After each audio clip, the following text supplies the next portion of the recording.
to start our meeting talking about students and self-harming.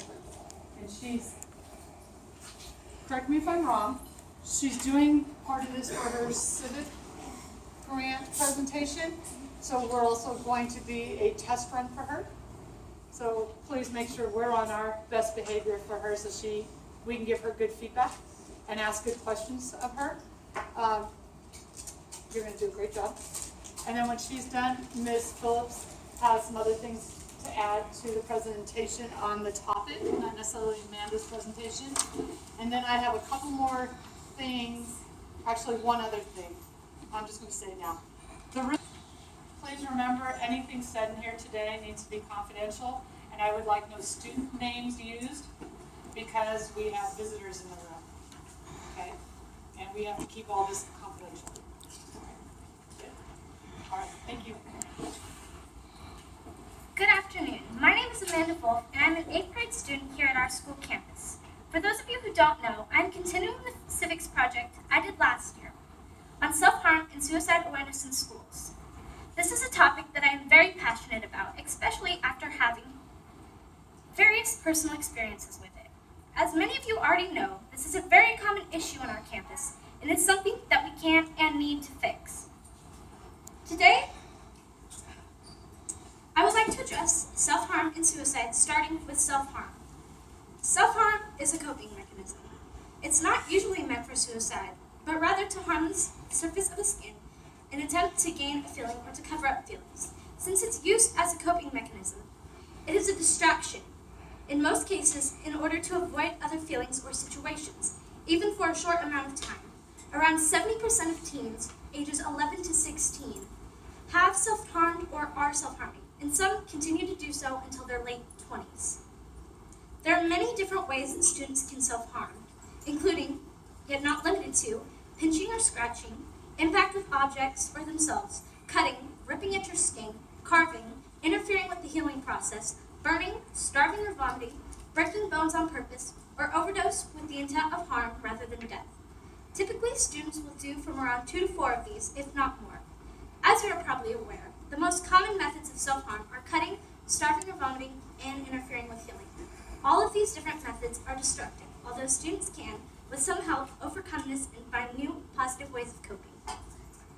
There are a lot of reasons as to why someone might hurt themselves, although a major factor that leads to self-harm, and in some cases even suicide, is that teens, especially at this age, don't know how to handle and deal with their emotions, and can end up harming themselves as a coping mechanism. Although this is counterproductive and ultimately emotionally damaging in the long run. Some students may feel as if it's the only thing that can help them deal with their negative emotions. Some other reasons include low self-esteem, being bullied or discriminated, severe illness, worry over sexuality, divorce or family conflicts, physical, sexual, or emotional abuse, social pressures, loneliness or isolation, someone else that they're close to is harming themselves, or relationship problems.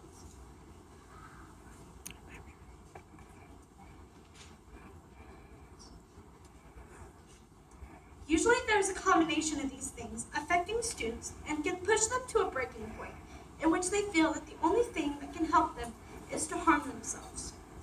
Although you can't solve students' problems for them, you can encourage them to talk to a professional or a counselor, or even to their parents. As you all know, suicide is when somebody kills themselves. It's a devastating occurrence and immediately affects at least 6 people. Here in the United States, it's the 10th leading cause of death, and a suicide attempt occurs every 12 and a half minutes, and it's only increasing. Although 1 in 25 attempts becomes a suicide, it is still a very horrific occurrence and is something that needs to be discussed so we can prevent it from happening, especially in our own campus. Sorry.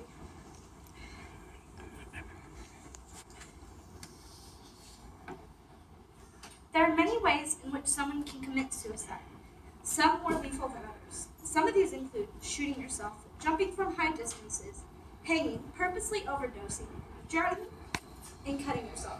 All of these are used very commonly when someone commits suicide. Suicide is the last straw. It's what can happen when someone decides they have finally had enough of everything that they're dealing with and they're going through, and that life isn't worth living anymore. people believe that it's their only way to get rid of bad feelings that they have and that their loved ones would be better off if they were dead. Usually, if someone attempts suicide, they have depression to some degree, and if possible, although it isn't likely, they need help immediately. When someone is harming themselves or even considering suicide, there are usually physical signs that you can see by their behavior.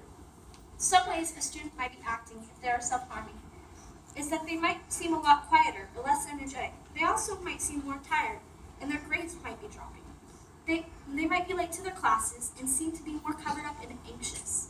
Although, if a student shows these signs, it does not mean that they are. Yet you should ask them about it, because you might be able to help them no matter what the circumstance is. Almost everyone who harms themselves attempts to hide it, so that way it won't make others upset or worried. Students may wear longer, more covering clothing to hide their skin from being seen, or they might fake being happy in order to hopefully convince others that they are fine. Since many people who self-harm take so many precautions to hide what is going on, it can be extremely difficult to know who's doing it and who isn't. If you do find out a student is harming themselves or you suspect they are, there are things that you can do. You might try offering them alternatives, such as talking to a professional or a school psychologist like Ms. Phillips.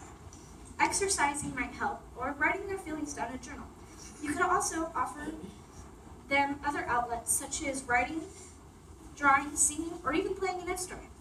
Another extremely beneficial thing that you can do is to just simply let them know that they will get through what they're going through and that you believe in them. You could also try talking with them at lunch or before or after school to see if they will open up to you, and you might be able to help them sort out some of their negative emotions that they're feeling. Another thing that I believe will honestly help students here is if there was a program where students could go talk about what they're going through and learn more positive and beneficial ways to cope with their emotions, so they don't result to self-harm or even suicide.